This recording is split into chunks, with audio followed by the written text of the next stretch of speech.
here, spawning in the bottom left position of Pillars of Gold. Give it up for Ragnarok.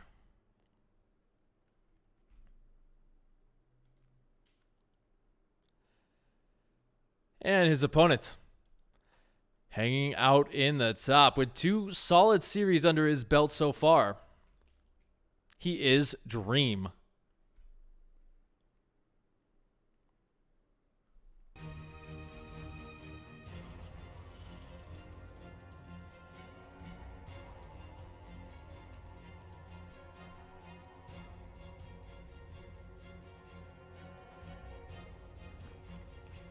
So we do see Ragnarok. I'm going to be getting down. It looks like 3 very... Or never mind. Yeah, he's just scouting with this drone. He's expecting some sort of cheesy play from Dream. So he will just be scouting around the most common positions, making sure that all buildings are where they're supposed to be. Dream, he's not going to do anything crazy to start this series off. Obviously, I think Ragnarok is the player that you can't do that kind of stuff to the most. And what I mean by that is that he does have a lot of units early on because that's kind of just his build order overall. And so it doesn't really behold you to do something cheesy versus him. This one's live. Is there still no sound? Let me just make sure. Yeah, it should be sound.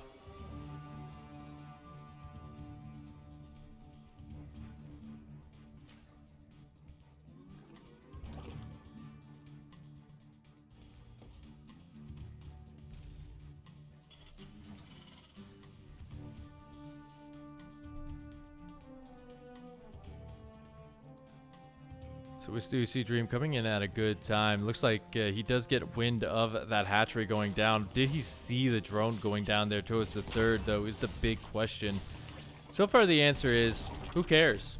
He was going to get one big quick cancel on that extractor. And about 6 lings here for Ragnarok. That's a little bit more aggressive from... You know, it's a little bit more aggressive. It does slow down drone production slightly, but it's just there to make sure that you can lose 1 or 2 lings and still be completely safe versus this first Reaper. Now, behind this, we're going to have the Hellions coming in, so he's just going to be, you know, utilizing that with the Reaper, trying to deny some creep spread a little bit. With the choke points on the ramps, I don't see him diving in, obviously. And yeah, he's just going to try and exert a little bit of map presence here.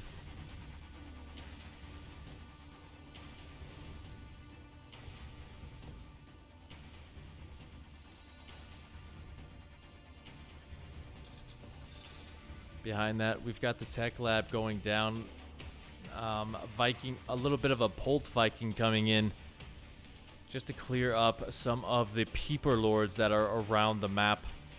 Reaper just going to be rotating around, seeing if there's any wayward drones.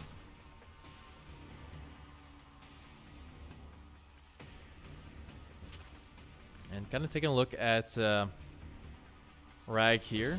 He's got about 8 additional lings, 2 more queens.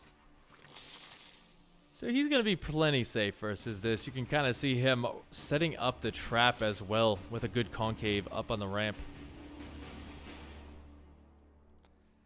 How dare Inu work for a living? Doesn't he know there's StarCraft 2 to cast?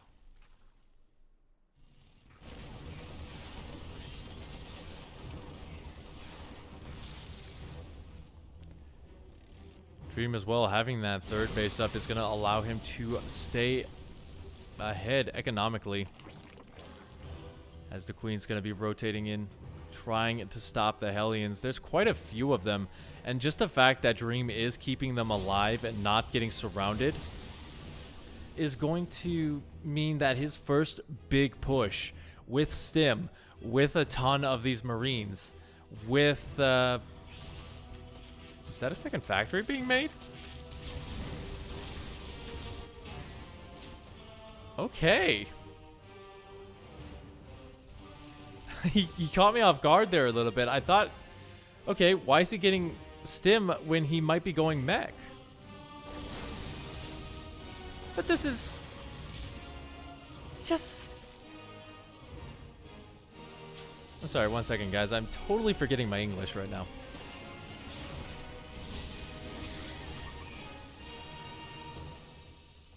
But this is interesting, because what this will allow him to do is that'll allow him to go into very heavy Widow Mine production if he so chooses. And against Ragnarok, that could be a very good thing, because we do see him sticking on pure Ling for such a long time. Even getting his lair just a little bit later, that allows him to get some more Lings out, not just for defense, but for this kind of surround, these wraparound situations. And you can kind of see Ragnarok has cut drone production for right now.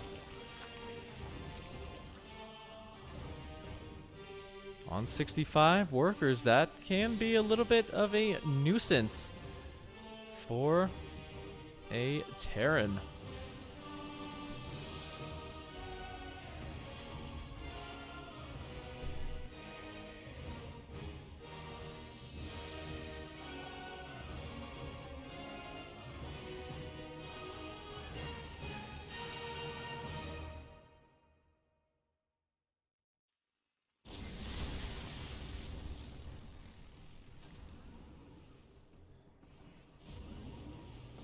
And yeah, it looks like Dream is just going to be going into his drop as many Widow Mines as possible with Drilling Claws and try and kill as many drones as possible.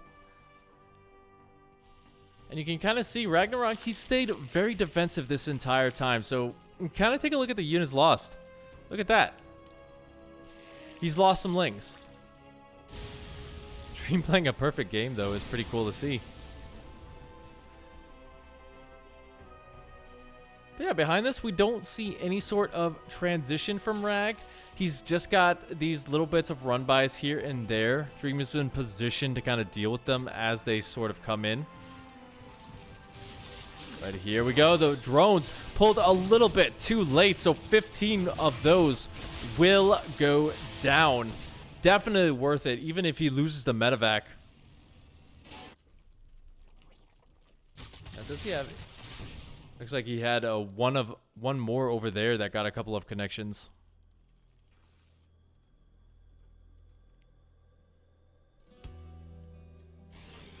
And now Dream gonna take this opportunity where he has almost double the army supply to go in for this very big, very aggressive attack.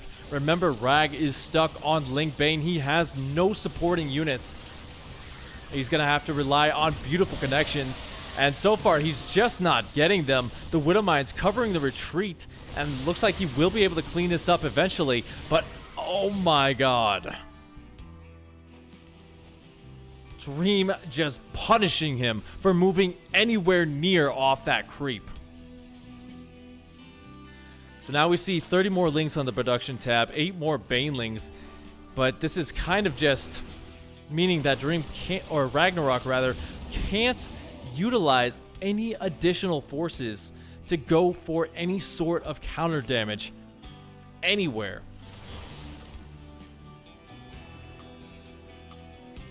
Not even really going to have any upgrade advantages because +2 is so far delayed. The Hydra Den only finishing now with the Lurkers. So if he can get up to that position, maybe. Just maybe.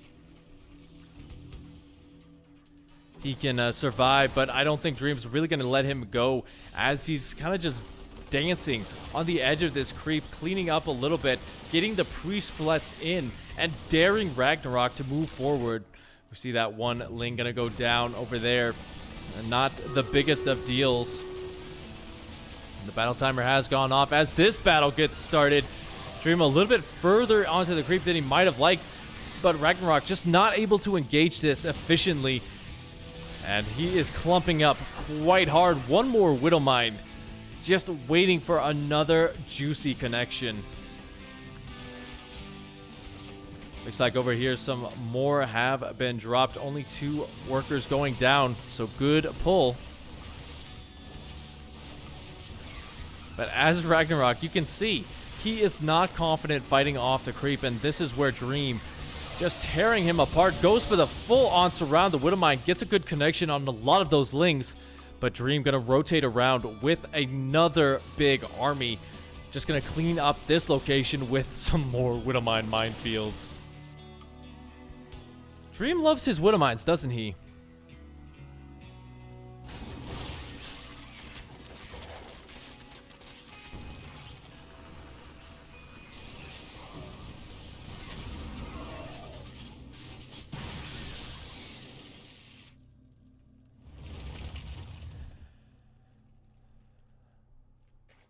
So now for Dream, we see a bit of a transition going into siege tanks because he saw the lurkers going down over here in the front, which means these positions are going to be a little bit less palatable. But hold that thought, as Dream just going to engage into this. These don't have the ability to reposition that easily, so Dream is able to just clean up so many of the lurkers. He's not going to be able to finish the game by any stretch of the imagination.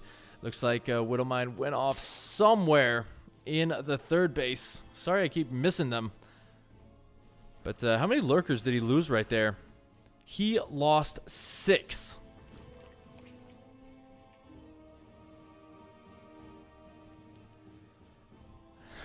I feel like every time Ragnarok maybe finds a little bit of an angle to breathe, Dream just jumps on him as his guard is lowered. That's the only way I can really explain it.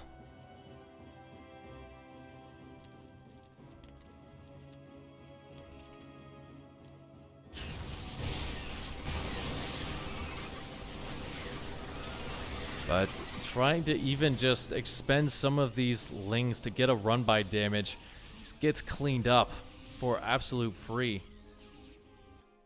Now Dream almost completely maxed out. He has a good defensible location on 4 bases.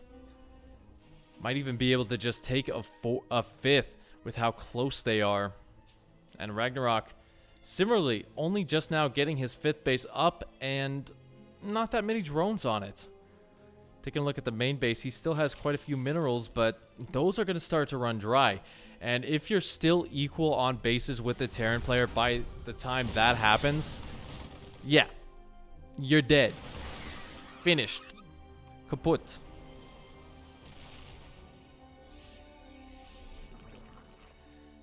I think this is one of the problems that I was kind of discussing before the game began. Is the fact that Ragnarok kind of struggles a little bit when we get to these late game situations. Just in the fact that he doesn't really have a transition coming for him. A good Baneling mine, though. Gonna take down the push of Dream. 6th base for Ragnarok. You are correct. I went to public school. I cannot count.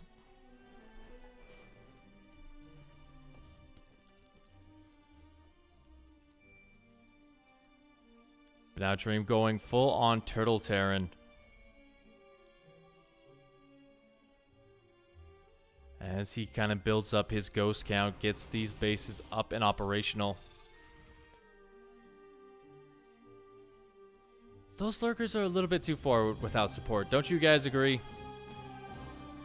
Like, they're giving me a little bit of a heart attack because a couple of good ghost snipes, and those are pretty much kaput. But it looks like Dream, he's stopped doing any damage. He hasn't been across the map in about a minute or so, and he's been kind of content to just stay in these bases, giving Ragnarok the time to get these little bits of transition. Even though he's maxed out, he can trade out the Lings at this point. He's got the larva to do so. He's got 40 on the field for him and 92 workers. So even if he does take a little bit of damage, he's not really going to feel it too much.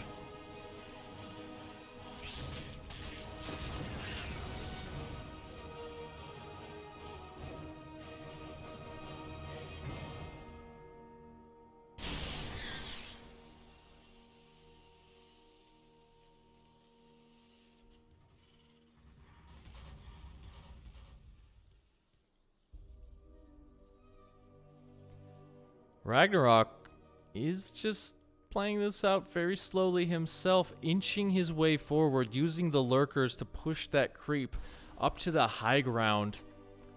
I don't think he's going to be able to make it that much farther just with that siege tank wall. Scan going to go down looking for any semblance of maybe expansions.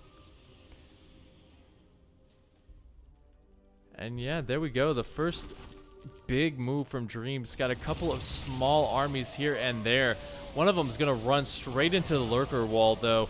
And that is not going to be that long for this world. Dream not paying attention at all. I gotta say, he's seeding this base up here in the top to RAGNAROK. I don't know why he's turtling up so hard. I'm kind of worried about that because when you turtle, the Zerg wins. Like 8 to 9 times out of 10.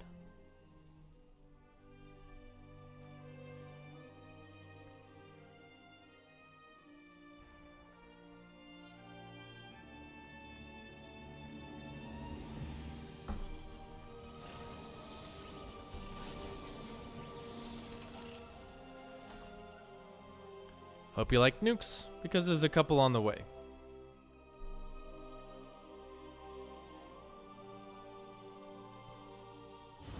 Okay, so obviously with this, it's gonna be a very, very slow push out for Dream. He's gonna establish this base down here, but that's pretty much the last base he's really gonna be able to take.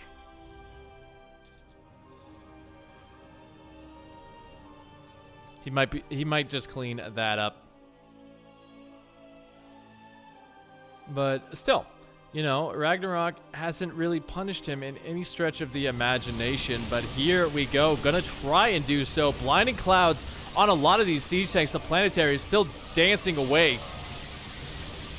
14 workers going down, but at this point, Dream really doesn't need them as much as you might imagine. He gets 2 bases. Parasitic Bomb as well. Going to try and take out some of the Liberators, but they will split up. And I mean, speaking of bank, RAGNAROK can remax for days. Take a look at this income deficit here. 1,000 to 3.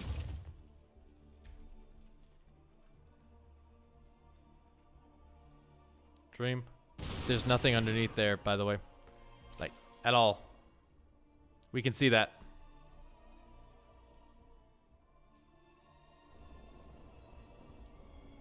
And I mean, he can see that too, see?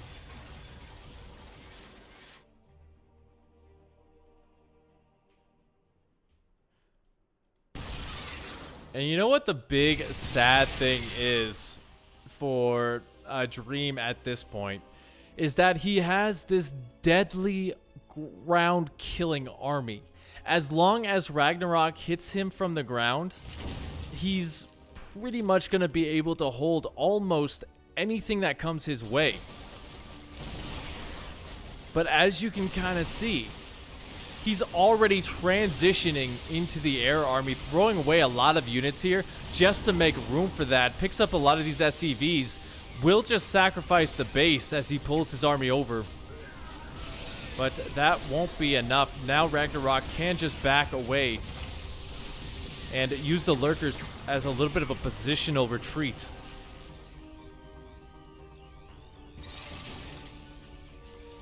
Rag is just trying to starve Dream out, force him to remake these very expensive units. You can kind of see that bank, that very, very small bank that he might have had is pretty much gone. Even just going to be adding on the infestors. I like that. Remember, ghosts, they can't get the snipes off if they are fungled or if they take any damage whatsoever. So kind of just utilizing that to his advantage. Broodlord Infestor. Old school Zerg BSery.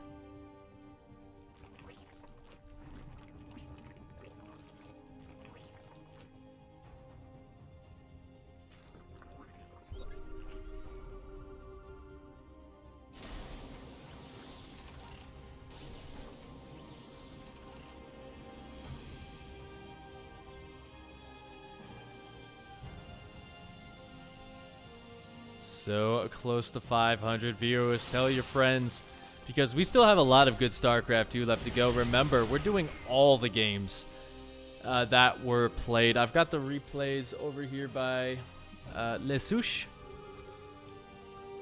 and we're going to be loading into those as soon as this series ends. Now, taking a look, Broodlords are on the field. That's a lot of ghosts. But with the addition of the Infestors, I don't know if he's going to be able to really get the snipes off the big, angry spore wall as well. Just going to stop any forward advancement on this side of the map.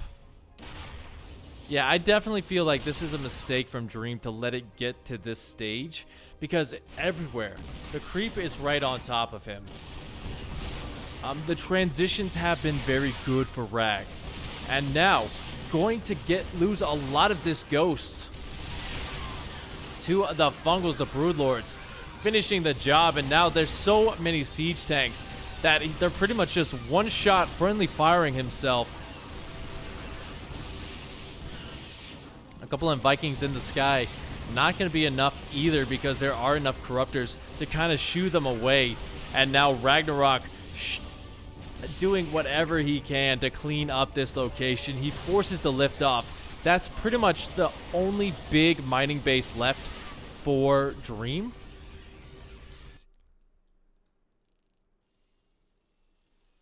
As you can kind of see, yeah. Everywhere else, mining out. He's got a couple of minerals here and there, trying to use the nukes for the positional advantage. I mean, to his credit, Rag doesn't see it, but the units are just out of position for it.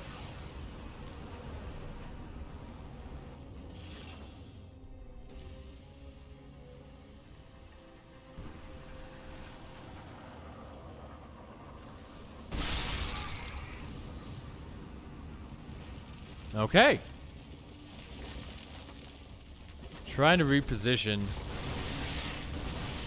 Cost him all of those spores, but now the Broodlord's going to be making their way forward. Dream trying to establish that base on the 11 o'clock position. He's not going to be able to get it. He's not going to be able to secure that in time. There's just way too much friendly fire damage with this army.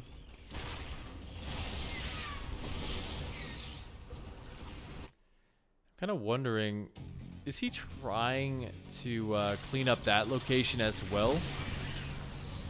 I find that a little bit interesting, because if his army was together, he could definitely take this position much easier. As it stands, however, it looks like Dream is just going to be trading out some of these units, trying to snipe a base or two. As the Liberators getting yoinked to their deaths. Fungals going to go down, gets a ghost for their troubles. There are a couple of Thors, keep in mind. So, you know. Now, the Broodlords do have to be a little bit more careful, but hold that thought, as Dream is going to get one base and 15 more additional drones. Scan going to go down, revealing the army still here. Yep, it's been there for a while.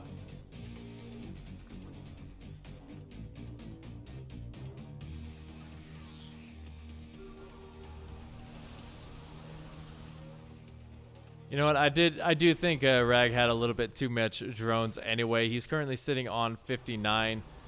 And that's a good point for this game. He does have that bank. Look at this. That income advantage has not dropped into Dream's favor at any point in the last couple of minutes. Nuke will go down before it drops.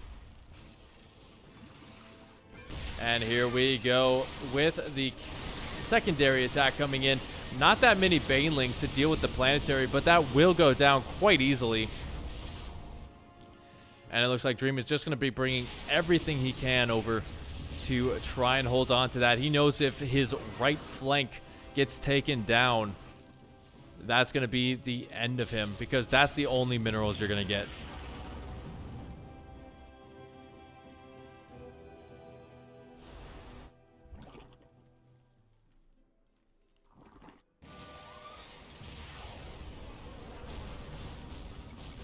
Nuke's still trying to set up that position. The Broodlord's getting a little bit close for comfort, but they will be able to retreat.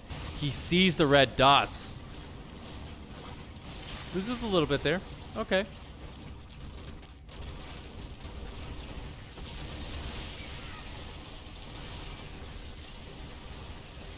Now the Broodlord's just making their inch by inch forward. Gets a couple of SCVs to the friendly fire.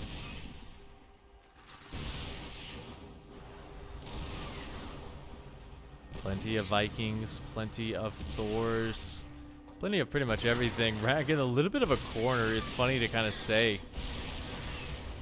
Trying to move his way forward with the Queens as well. Not going to work out too well for him. He's trying to get the Spores in position. But again, every single time that he does, he gets taken down by the Liberators. Not the most exciting fight, but it's getting the job done.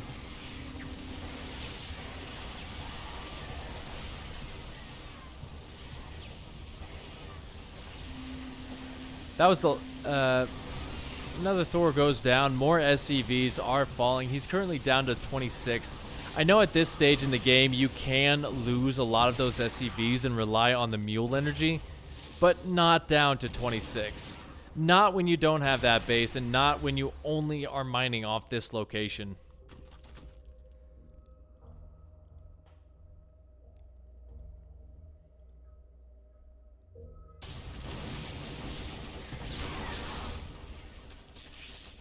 Ragnarok kind of just recognizing that he doesn't actually need to siege up here anymore. He can just kind of keep the Broodlords as a threat and then send these Lings over to finish the job on the other side. Open up some more mineral expansions for him. And yeah, honestly, this game was over about maybe 5 to 10 minutes ago. It's kind of just Dream stubbornly sticking in.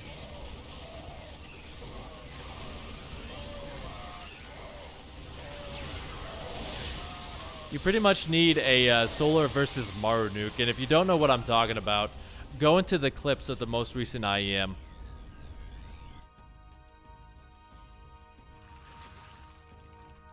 Because basically the game was in a very similar situation to this. What happened was Maru was turtling up. Oh yeah, we do have it on the Alpha X YouTube channel as well. But Maru was turtling up. Solar played 2 40-minute games in a row. And, you know, one nuke destroyed all forward progress for him. Now the Broodlord's coming in once again. A lot of fungals went down on these Vikings so that they're not really as effective a fighting force anymore. The siege tank's getting taken down. The Ghost going to be able to push this back just a little bit. But the Corruptor's taking most of the hits. Fungal's going down. EMP's going down. A lot of spell energy. A lot of just chaos up here in the top. But that is the army of Dream dead as he's below 100 supply. All his SCVs are in the ground. And we should be seeing the tap out here momentarily.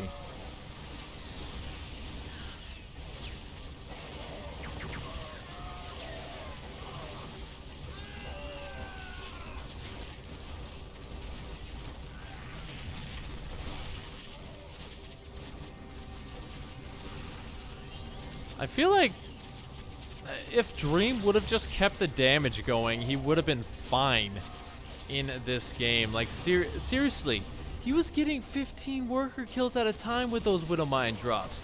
He could have kept dropping Ragnarok over and over and over again, keeping him from that ideal Zerg economy. And look at that. Ragnarok knows it's over, sending the drones as a little bit of a homage. And welcome back, Booty Mage. Always good to see you.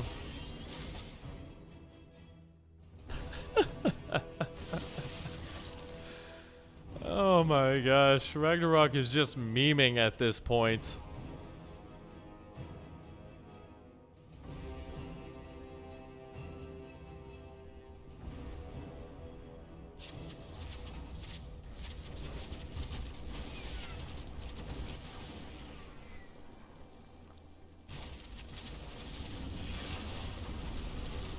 So I think the biggest reason that he decided to play the late game situation is maybe he was trying to play off the fact that Ragnarok sometimes doesn't have the best late game.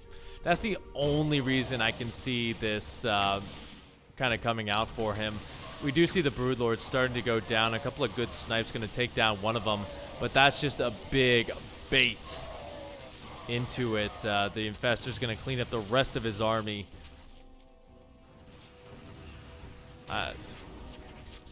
I'm kind of wondering, like, I don't think he's necessarily thinking that he's being BM, but I'm just wondering maybe what his mindset is. Yeah, GG is called. A little bit of a question mark there. Don't know what really happened there. Monty Oon.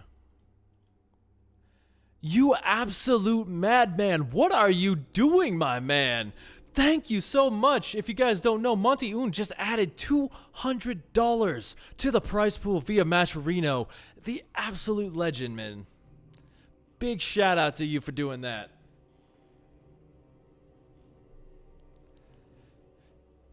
Yeah, that definitely deserves a poggers in the chat. And you know what, guys? Before we get this next game underway, let's get this battle going on in. You can see we are lined up. Beautiful setup here. Simon, Booty Mage, Utendorf, Pankim Pankega. Sorry I mispronounced your name there. I'm very terrible with names, especially if they're in English. But here we go. The countdown is going on in the actual game, but this should be over pretty soon. A lot of units. And it looks like Sushi is leading the charge with a very quick 9 kill, going up into the double digits. Looks like we're getting a little bit overwhelmed on the bottom side right there. That's not good. So we're gonna have to pick up the pace in the top, but it's gonna come down to the wire, it looks like. We've got some healing energy, I believe.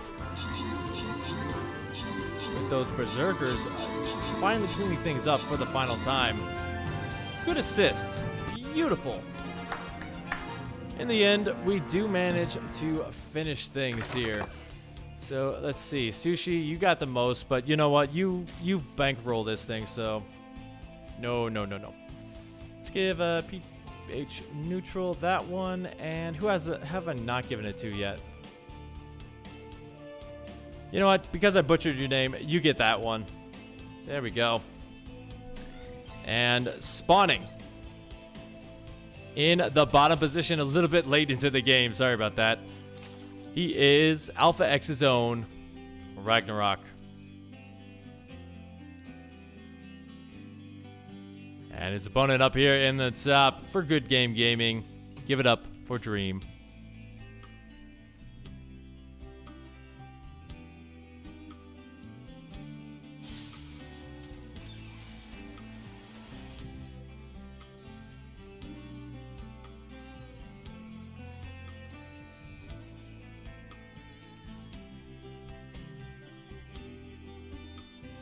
So, yeah, I think Dream just needs to not make this be a 30 to 40 minute game. I don't think Light Shade's really going to be the best map for it either, just because once you get past the 4th, the bases are a lot more spread out.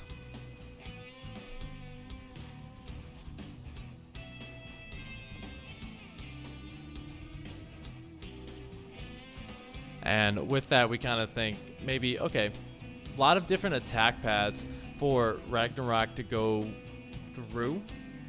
And I'm kind of interested to see which third base he does decide to take, because taking that low ground third is going to open up a good possibility for him to stay aggressive against Stream, because you can get that creep spread going pretty well.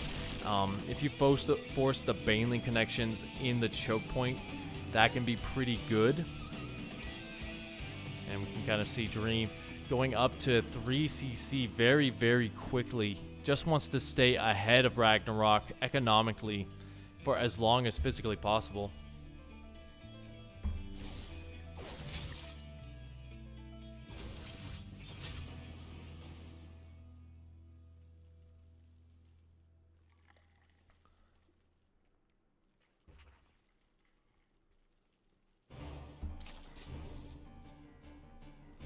But I digress on that, as Dream is going to be getting the Hellions out. Ragnarok just droning up. Maybe get one more little round of Zerglings, about 5 to 6 to deal with the Hellions. I don't think we're going to see any Hellbat timing on this map. But, you know, I said this before. Rocks. Rocks. Rocks.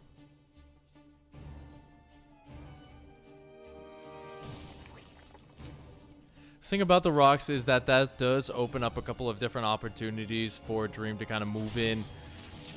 With siege tanks, we didn't see any in that last game until a little bit later on when he decided to turtle up. But yeah, right now, everything seems pretty normal.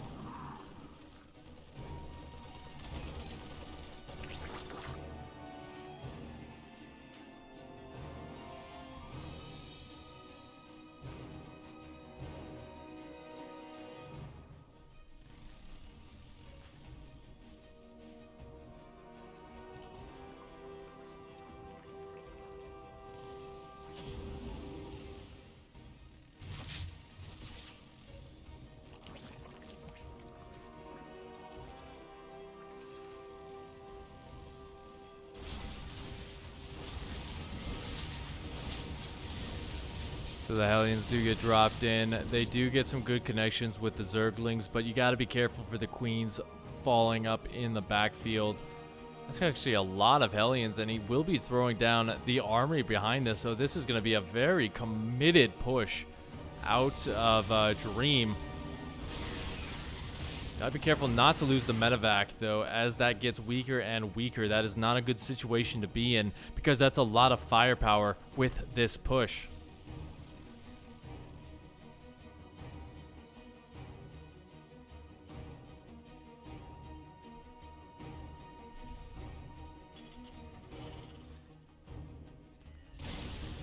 Clean up some of that creep as well. That's going to be pretty important. The army has finished, and we do have that second factory going down, so his production is pretty well noted. The Hellbats morph on in. The Banshee going to be coming in on the backfield. He's got to pay attention to that. He's got to get this with the attack. +1 upgrades coming in, but the Banelings are not in time, so, you know, Dream will try and push up the ramp. He's being very cautious, however.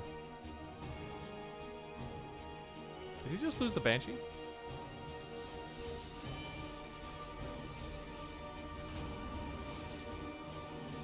Huh. Interesting.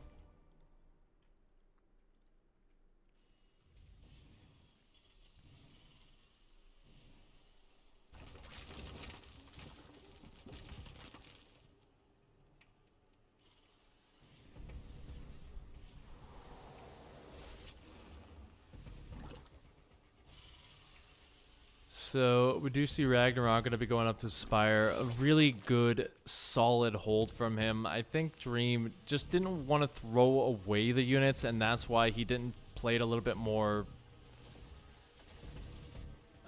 defensively. I feel like, yeah, I feel like he could have gotten a little bit more done. The power of the Hellbat push is not necessarily even just killing the drones, because as long as you keep those Hellbats alive, as long as you're on your opponent's side of the map, they're forced to continuously remake those Zerglings. And that means there's not going to be any drones. There's not going to be any upgrade potential necessarily, because of the fact that you're expending so much on those Lings, and there's not going to be that much larva production either when you think about it, because all the Queens have to be in the front to help defend. So yeah, now Dream kind of missing his window. He's still out here on the map, but there's a good potential for these units to get surrounded and killed. And all he's really going to get for it is a couple of creep tumors. The Widow Mines set up near the main base. So we got to keep an eye on that little blue dot. Looks like he's being forced to go in here, dropping. Looks like he gets cleaned up on both sides. Okay, wow. But that does mean that he will sacrifice a base for that. Not bad. Wait, what?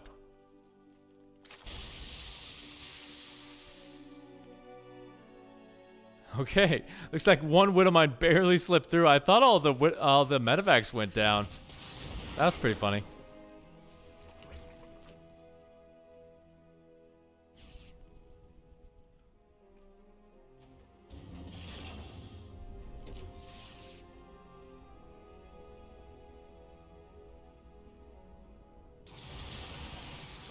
A lot of Widow Mines as well. You want to be careful not to lose them to the Mutalisks, which are getting some good rotations around, kind of forcing Dream to keep some semblance of a unit at home. Dream going to be taking a bit of a further fourth base, except, and not necessarily the safer one either. So just trying to establish a good position up here in the top side, which is, by the way, much closer to the fourth of Ragnarok. So I guess he's just trying to set up a closer reinforcement point for these next bunch of engagements. Ragnarok, however, does have that 85 worker count. He's got the infestation pit on the way, so he will be going up to lair tech, or hive tech rather, very, very soon.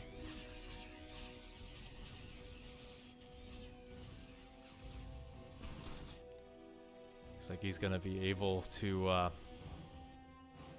kind of put a little bit of a feint with the mutas as well. Get into position with a very, very big Baneling run by. Pulls off a good chunk of them to make sure the Widow Mines aren't hitting. A lot of those Widow Mines go down on that side. And while Ragnarok retreats, I'd say that trade was definitely worth it. A couple of Banes for a ton of Widow Mines.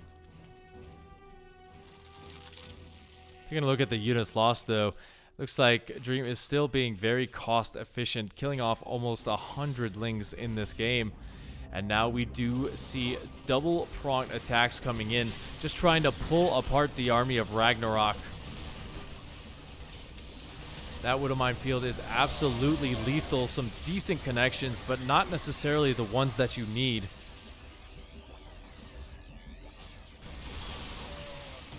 Like this is going to be a very Pyrrhic victory for Ragnarok, as he's cleaning this up very, very slowly. He expends so much army in order to do so. The reinforcement's going to reinforce this point, as it looks like he hasn't even cleaned it up.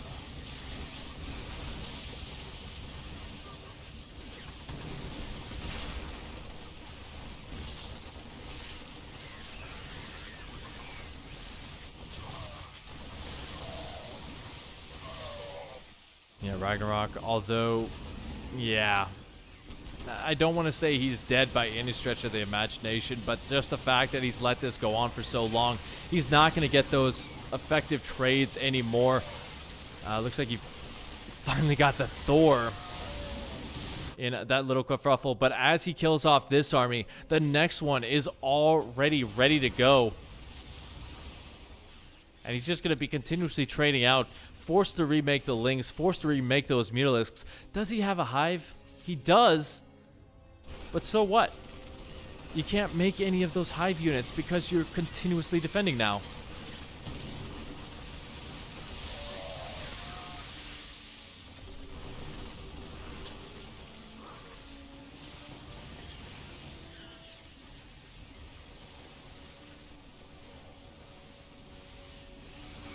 So Dream, with an overwhelming army supply, we're going to go into our third match, number 3 of the night. As those last few Banelings try and inch their way forward, those will get taken down. And Dream ties up the series 1-1.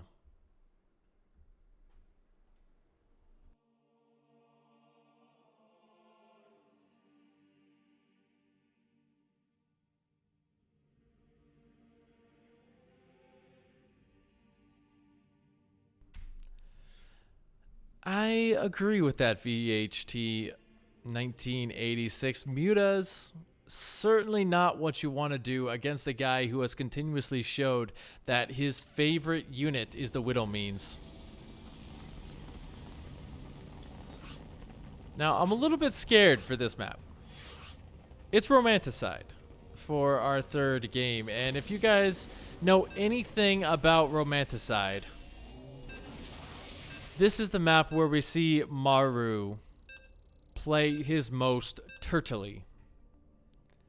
And in game number 1, we saw Dream play a Maru.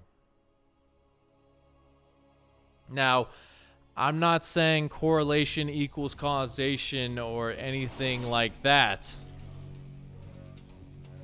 But all I know is that down here in the bottom position, we've got our red Zerg player representing Alpha X. He is RAGNAROK.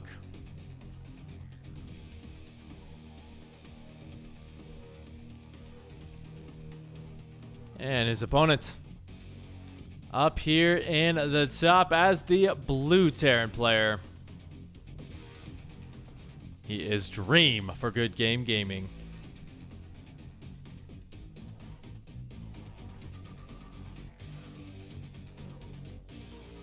That's not his main base.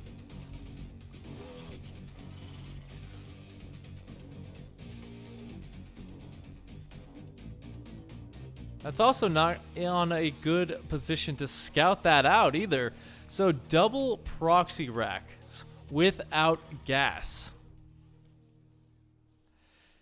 This is an interesting position to be doing Marines, though, I've got to say, because, you know, you have the rock wall right here. You have the rocks over here as well.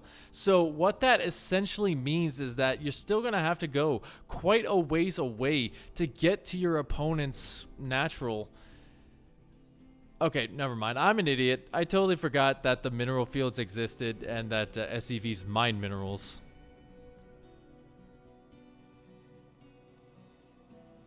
So he's just going to shorten that rush distance quite significantly. And the big question is, will RAGNAROK decide to defend the low ground? Looks like the answer is yes, with a very preemptive pull down here by those drones. First Marine comes in.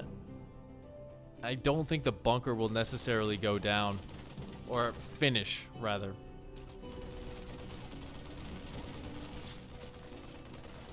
You're right. You're definitely right about that one. I actually casted that series for the YouTube channel. But now the Lings trying to get on top of this. A little bit of focus fire on the drones, trying to kill them off one by one, but he does get surrounded. And 5 workers going down, switching into Proxy Reaper. That's pretty interesting. I don't think RAGNAROK was really expecting that, so now the Lings are completely out of position.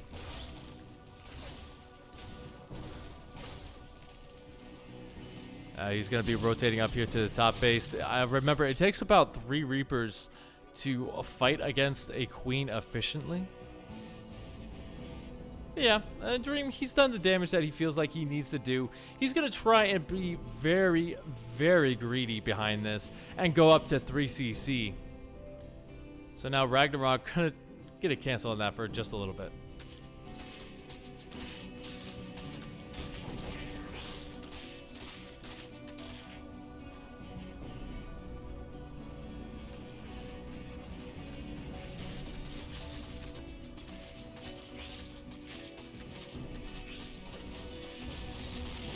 Yeah, there you go. That delays that so far gone. I'm kind of letting these little engagements speak for themselves there, because that was absolutely insane. So now with the double Reaper, he's just going to be trying to exert whatever map presence he can. He wants to keep those lings off the map for as long as physically possible. No speed started at any point because he's only just now got the gas for it.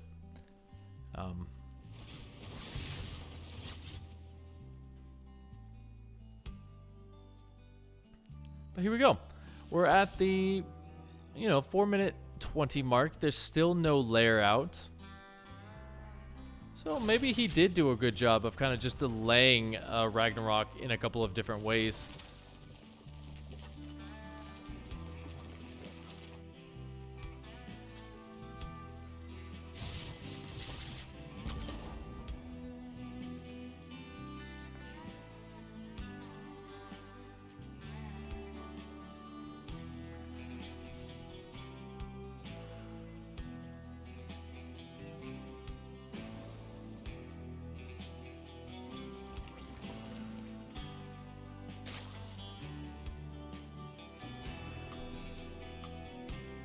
For now, however, we do see him kind of setting up for a Hellbat timing.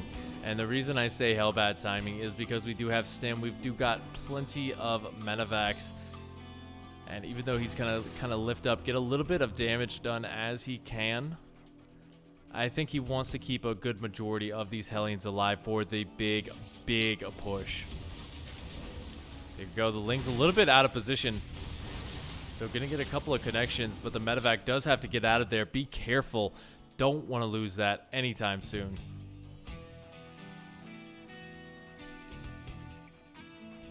There you go. Armory goes down. This is a very committed push out of Dream. So he's gonna have to get quite a bit of work done in order to make it essentially worth it.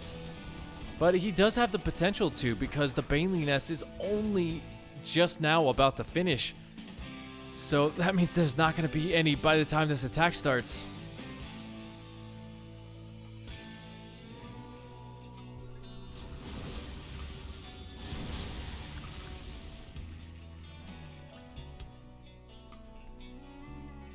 Dream trying to find an angle to get in. I think the rotation actually buying a lot of time for Ragnarok. The Marines coming in from a different angle than the Hellions altogether as well.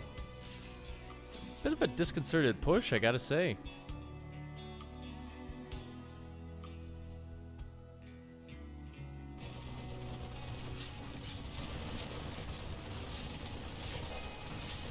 Trying to get the Overlord. Sacrifices a Marine for it. But now I think this was dicey for Ragnarok, but I think now, as long as he kind of holds on to the upper position, the high ground, that's going to keep him pretty safe. And you can kind of see that he thinks the same, as he did run up quite heavily behind this. But let's see if that was a little bit a preemptive of one.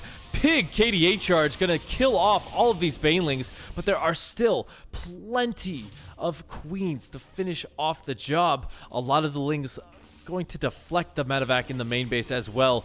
So a good job from Ragnarok to kind of just hold on. Dream is not done, however. He wants to get something. He's invested so much into this that he needs to get more, and he knows it too. That's the only reason that he is sticking around.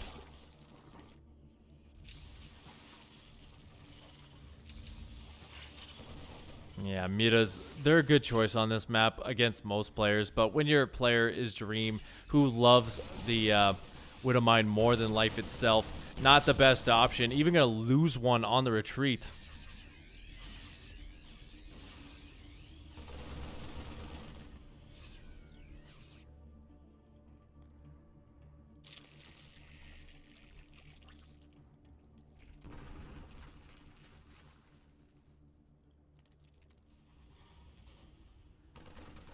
And we kind of see Ragnarok being a little bit too aggressive, trying to get these pickoffs where he can, but yeah, he's just gonna sacrifice way too many of these Munas. He's lost one so far.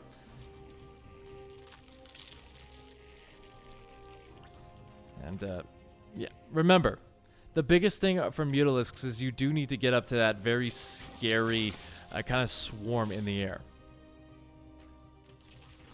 You can't really afford to trade them out, especially not with Thors. Tons of Widowmines, Drilling Claw is going to be done.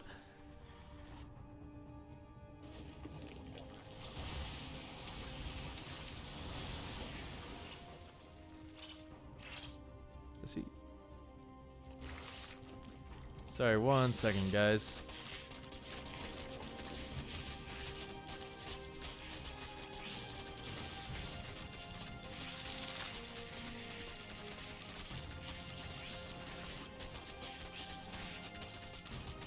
Alright, sorry about that. But now, yeah, Ragnarok, now we're on equal supply on both sides. 82 workers, 74. I don't think with what Dream has, he's going to be going for that Turtley anymore because we don't see any sort of transition into Liberator Ghost.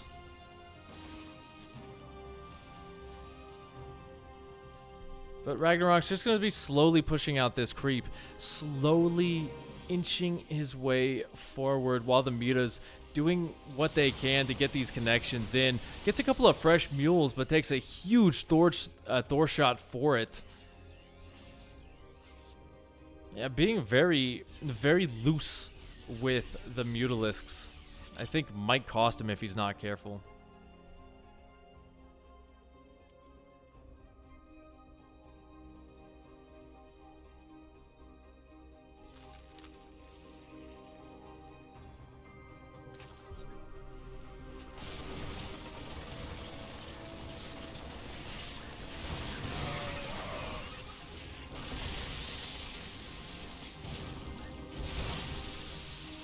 Alright, good pullback there from Ragnarok. Going to save a lot of these units. We do see now Dream going to decide to poke in.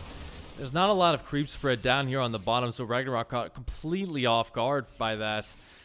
Both players are starting to max out. One more Thor, one more Widowmine, a ton of Marauders to soak up those Banelings. Pretty nice, I like that.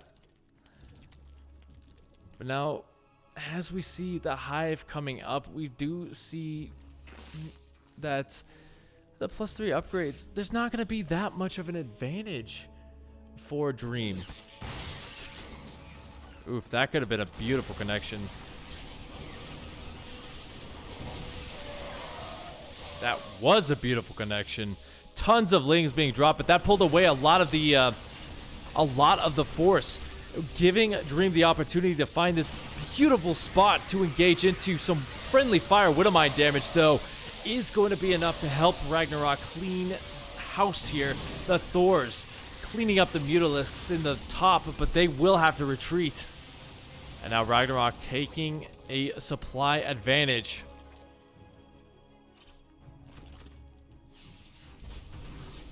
But with the Thor still alive, that's still a very dicey position. I think the Mutalisk count has been neutered greatly. How many did he lose there? 6 in total.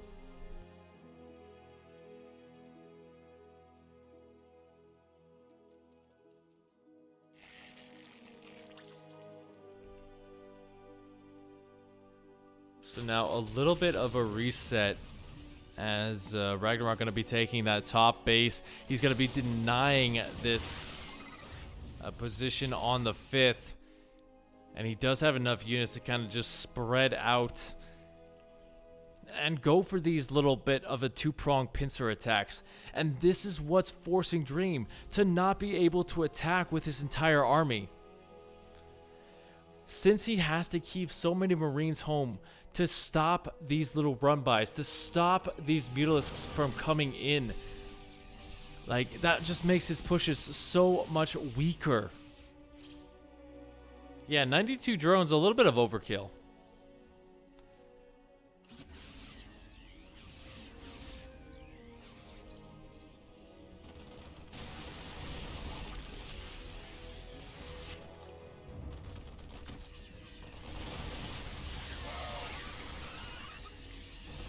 Here we go, Dream foraying onto the creep once again. He did get a cancel down here on the bottom, so really nice Widowmine connections. Going to clean up a lot of these Lings, and that does mean there's not going to be enough down here to finish that off. going through that little bit of a crack one by one. But as long as he has those Widow Mines in the backfield to enable him to retreat into them, he's going to be able to siege up this position all day long. Banelings doing whatever they can to get on top of the Marines. But every single time he gets in here, it's a very Pyrrhic victory for him.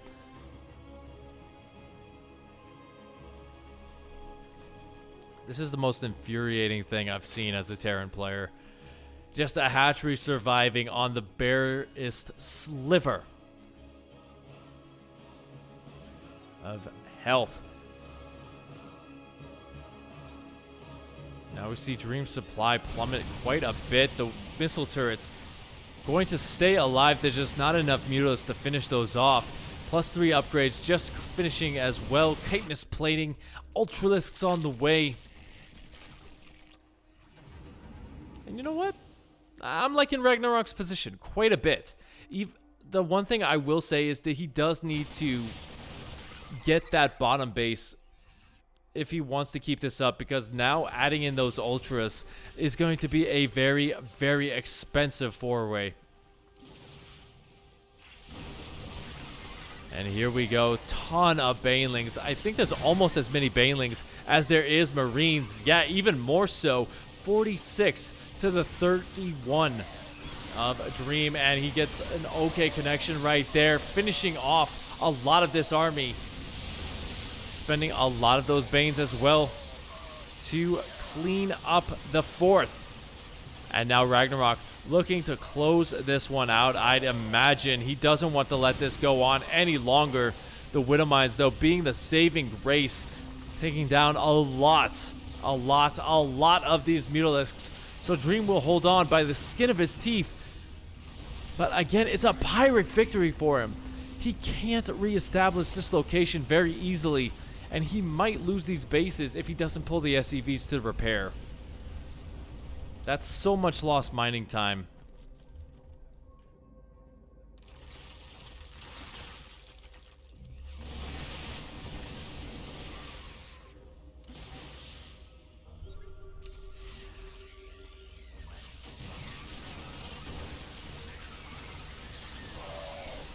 As he moves in the Banelings, finishing up the planetary fortress, getting rid of the SCVs.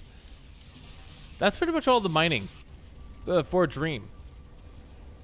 Now, I gotta give Dream credit. He does have a lot of gas. He just doesn't have the mineral bank. Ragnarok a little bit better in that regard. Kind of taking a look at that income advantage. Yeah, 3K. As Dream feels like he has to do something, and that something is push straight into a ton of Ultralisks and Lings. That's going to be it. Ragnarok finishes the series out. GG.